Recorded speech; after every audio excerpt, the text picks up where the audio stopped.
అందరికి ఇవాళ మేము చింతకుంటలో ఉన్నాము. ఈ చింతకుంట యువకులు మా దగ్గర మాతోటి ప్రచారంలో వస్తున్నారు. చాలా ఆనందంగా ఉంది.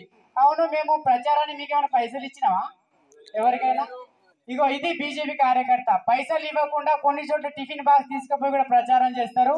ప్రతి ఒక్క యువత రాజకీయాల్లో వచ్చినప్పుడే ఈ దండుకునే వాళ్ళని దొబ్బేసే ప్రయత్నం చేస్తారు. కాబట్టి ఇటువంటి దుష్టులైన రాజకీయాలను దొబ్బాలంటే తప్పకుండా యువత రాజకీయాల్లో రావాలి. ఇవాళ చింతకుంట యువకులను చూస్తే నాకు చాలా ఆనందంగా అనిపిస్తుంది. ఇక్కడ చింతకుంట వాళ్ళు అందరూ అంటున్నారు, చింతకుంట వాళ్ళు పాల్వాయి పురుషోత్తం గారు ఆనాడు మా గోనెపెంక ఇల్లు ఇంటింటా గోనెపెంక ఇల్లు ఇచ్చి ఇల్లు కట్టించిండని, అదే విధంగా కరెంట్ తీగలు కూడా లాగింది వాళ్ళ నానే. అట్లనే బోరింగ్లు ఇచ్చిండ్రు. వ్యవసాయానికి ఎద్దులు లేకపోతే ఇంటింటా రెండు ఎద్దులు కూడా ఇచ్చినట్టు వీళ్ళు చెప్తున్నారు. ఇటువంటి పనులు చేద్దామనే డాక్టర్ పదవి రోజుకు లక్షలు సంపాదించే పాల్వాయి హరీష్ బాబు గారు నేడు బీజేపీ తరపు నుండి నిలబడుతున్నారు. తల్లిదండ్రులాగా సేవ చేద్దామని ప్రజలది. అందుకే ఇప్పుడు మనకు డబల్ ధమాకా ఆఫర్ ఉంది. ఒకటి, అన్ని ఉద్యోగం అన్ని వదిలేసి ప్రజలకు మేలు చేద్దామని పాల్వాయి పురుషోత్తం మంచి బిడ్డ వస్తున్నాడు రాజకీయాల్లోకి.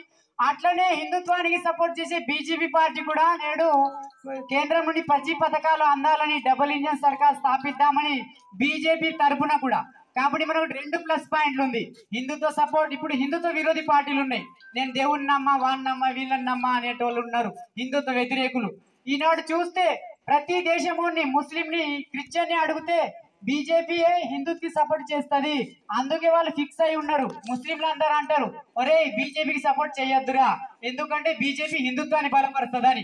మరి మనం ఎందుకు గుర్తుపెట్టుకోవద్దు? అదే ఉద్దేశంలో అదే కట్టర్తో మన హిందూ బంధువులైన భైంసా వాసులు వాళ్ళందరూ హిందుత్వానికి సపోర్ట్ చేసి బీజేపీకి సపోర్ట్ అని భైంసా అంతా ఏకగ్రీవం అయింది. మరి మన హిందువులు మనం ఎందుకు ఏకగ్రీవం కావద్దు? అట్లని ఇవాళ మనం ఊరు వాడ వెళ్తున్నా, దుబ్బగూడ, నవేగాం, పెంచికల్పేట్, దహేగాం, ఇట్లా ప్రతి మండలం ప్రతి ఊరు పోతే హిందుత్వము సపోర్ట్ చేసి కేవలం బీజేపీకి అందరూ మొగ్గు చూపుతున్నారు. కమలం బాట అంటున్నారు, ఇవాళ హరీష్ బాబు బాట అంటున్నారు. తప్పకుండా ఈసారి హరీష్ బాబు గారు ఎలాగో వస్తారు, కానీ అత్యధిక మెజారిటీతో రావాలనే విన్నపంతో మేము అందరినీ చేతులెత్తి జోడిస్తున్నాము. ఒక్క ఛాన్స్ మనం హరీష్ బాబు గారికి ఇవ్వాలి. రేపు యోగిజీ దమ్మున్న ముఖ్యమంత్రి వస్తున్నారు, యోగిజీ ఆదిత్యనాథ్ గారు. అందుకే అందరూ ఈ ఊరి నుండి యోగిజీ సభకి అధిక మొత్తంలో వచ్చి అందరినీ జాగృతం చేయాలని మనం విన్నాం.